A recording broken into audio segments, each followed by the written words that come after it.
Hello, Cancer, and welcome to March. This is your monthly astrology reading for rising and sun sign Cancers. Cancer, this month, we are starting out with the full moon in Virgo. That happened on February 27th. And even though this is reading for March, that full moon actually had a very significant meaning for you as we move through this month. In fact, this full moon showed up in your third house, and it symbolizes a part of your life that is the pearl of great price. So maybe something happened for you this past weekend. Maybe something triggered emotion, maybe something triggered some kind of conflict, or even some kind of emotional epiphany.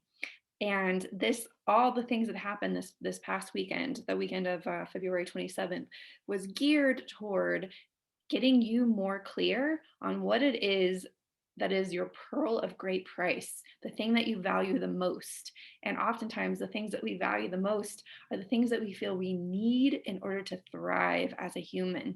Something that you can't buy anywhere. You can't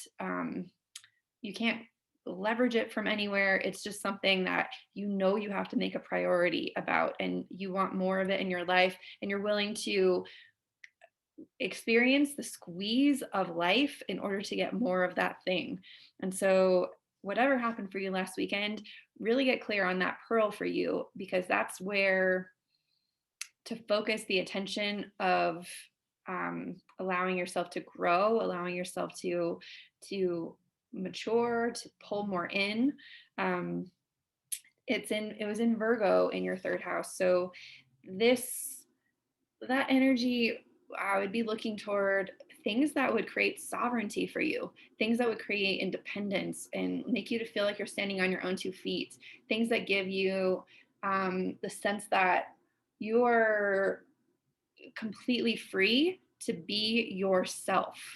That is what would have been triggered last weekend. And your pearl has something to do with being able to have that freedom within the space of your mind. So, freedom from certain thoughts or freedom from certain belief forms that may have trapped you in situations where you did not feel free in the past. So, once you know that pearl, you're going to be taking that into this new cycle that we're moving into in March, as Mars moves into Gemini on March 3rd. And Mars moving into Gemini on March 3rd, that's showing up in your 12th house. Now, the 12th house, for you, this could be a bit of a intense month or time while Mars is moving through Gemini, because the 12th house is um, the house right before your rebirth. And if you know anything about rebirthing, there's always a death process involved. And so you may be involved in some sort of slow motion death process, death of your ego, death of the things you used to say yes to that you should have said no to, the things that you have been longing to say yes to, but you've been afraid to. That person is going through a major transformation as Mars moves into Gemini. And Mars in Gemini wants you to take action on hell yes and hell no. And so while it's moving through your 12th house, you may feel that there are circumstances beyond your control. There's mysterious synchronistic events. It could be that just things are lining up exactly to give you the type of pressure or push that's necessary for you to finally claim, like, this is what I'm doing from now on. This is who I am. This is what I say yes to. This is what I say no to. And it's based on your preferences. Gemini's rules preferences.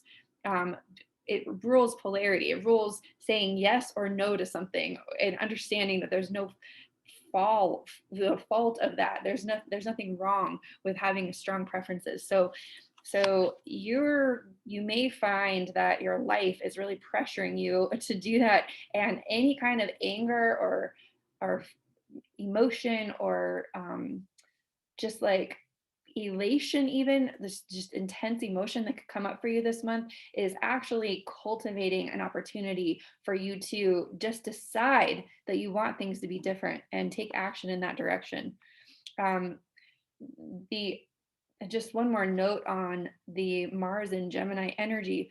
While Mars went through Taurus the last couple months, you were actually feeling out who you felt you belonged associating with, and you were sort of clearing the soil, cleaning the soil of who your associations were with, so that you could plant new seeds. I would suggest that you kind of look back on what kind of soil you cleared in the last couple of months, and now with every decision you make, when you say yes, you're planting a seed. When you say no, you're pulling a weed. So this is how you are tending your garden for the next long cycle that we're entering into. So be really conscious of those things for yourself. Next, let's talk about the energy of Pisces in your chart. We're in the sun is in Pisces now. We've got a new moon in Pisces coming up on March 15th or March 13th, excuse me, and then Mercury will move into Pisces. So Pisces energy for you shows up in your ninth house. Pisces right now is asking you to understand what is actually true for you. What is actually, like, what are you actually measuring? This is not, there's no gurus out there that could tell you what the truth is. There's no teachers out there. For you, what actually is the truth? And for a lot of cancers who are experiencing truth, especially through Pisces energy, that truth is going to be what you feel, what you know from your experiences, what you instinctively from your felt experience know to be true. And a lot of cancers, if you don't allow your feelings to be true, if you make any outside authority the truth, especially if it conflicts with what you feel, you're going to be in a world of hurt. And that hurt might have actually been what was showing up for you at this full moon that we just had, which is even more impetus for you to double down on what you truly desire and want, because that's the only thing that's actually congruent for you. It doesn't matter what you read in books or what you learned anywhere else. If your felt sense doesn't reflect that, if it's not coming from your inner discernment, from your experiences, it's not going to land. So this month on the 13th, plant a seed for you to be more congruent with that internal truth that you have. And know that as Mercury moves through Pisces, you're going to be receiving all the direct revelation that you need to confirm and validate that, but you've got to claim it first. The first thing decision happens first. All of the validation and support will come after. And that's exactly what we'll see just 2 days after the new seed is planted. You'll get all that nourishment that you need to really help that seed to grow in your life. Then around the 20th and 21st, we have both the sun and Venus moving into Aries. This is happening in your 10th house. Now, your 10th house rules the legacy that you leave on this planet.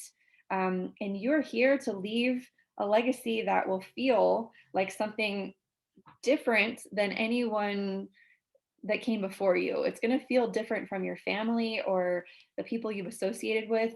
The legacy you've come here to leave is one that's original, that is like pioneering, that's stepping out of normal realms, normal norms. It's out of the cultural field even. And so when both the sun and Venus enter into this place around the 20th, be prepared for some sort of renewal, at least in the way that you're perceiving your legacy. You could have thought that your legacy was, a certain role or a title or something like that. But when you actually be with who you are and what your preferences are, and you start making decisions from that place and cultivating more of that you value, you're going to understand that your legacy is so much more than your job title. It's more about who you are as a human on this planet. So allow that to come to you over the course of this month. And this is the crazy thing. We don't necessarily get these beautiful gems if we don't do the work. And so I've set you up to kind of understand how this phasally will flow for you, so you can get these nuggets. And by the end of the month, on the 4th, on the March 28th, we're going to have a full moon in Libra, and that's showing up in your 4th house. That will show up in the house that you rule, the home of homes for you. All of the work you do this month is going to absolutely reflect back to you how the legacy, how when you value what you truly value, when you take action towards your preferences and know that life has always been showing up to give you a chance to say hell yes or hell no, and then you actually start deciding in your life toward your hell yes and hell no, then you'll begin to understand more and more and more of what the truth actually is for you on this planet in this lifetime. You'll be leaving a more coherent legacy that will in fact fulfill you on a deep emotional home level. So it's a really brilliant month. It's set up brilliantly for every single sign, but this is your specific formula for this month. And if you're a Cancer sun, also look at your rising sign, because that might be even more specific for you. If you're just a Cancer, if you're a Cancer rising, also listen to your sun sign, because there's going to be another layer of meaning for you based on what I shared with you in that reading.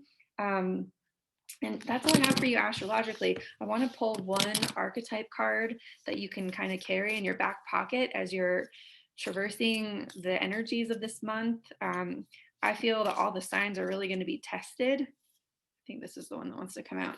They're going to be tested on this, and we're going to get lots of opportunities to say yes or no. Ooh, okay, this is amazing. Okay, you got Anima Mundi. This is actually the card I pulled for the entire collective for the month of March. And so I would say that this is a really important month for you. And I'll read this card. The fact that you got this and it's the same card as for the collective, means that in some ways, as you're doing this, you're actually creating a bridge for the energy that you're embodying. You're creating a bridge for a lot of other people to begin doing the same. um, I don't know if that's landing for you, but what I know is that every time any human figures something out, the entire field can feel it.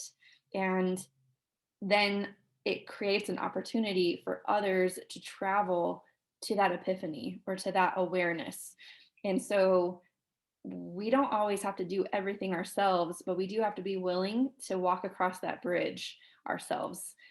Even though someone else may have built it for us, you could be building a bridge this month for all of the collective, and you could be crossing a bridge that many, many other people are also building at the same time. So just be aware we're all in it together, and you're not alone. So the Anima Mundi, the soul of the world, all that is. Anima Mundi epitomizes the principle: accept all, reject none. Simply put, it is the living soul of the world in all of its multifaceted, multidimensional layers, bonded together by living, loving cosmic forces. Excuse me. Diversity is celebrated, multiplicity is honored, and nothing is denied. Embrace. Constructs of separation dissipate into the wonderful mess of shared consciousness. Anima Mundi is the link between the literal and the imaginal, the rational and the mythic. It is the connective fiber that makes life meaningful. This card indicates an initiation on the level of the soul. You will awaken the unique light within and witness how this light contributes to the radiance of the entire universe. You will sense yourself as a critical note in the cosmic orchestra. Destiny is altered as you hear the enchanted melody of all living things. It's really beautiful, and I'm really excited to see how this month shapes up for you. If you like this video and you'd like to see more, please like, share this video, and subscribe to my channel. And I'm looking forward to seeing you next time. Bye, Cancer.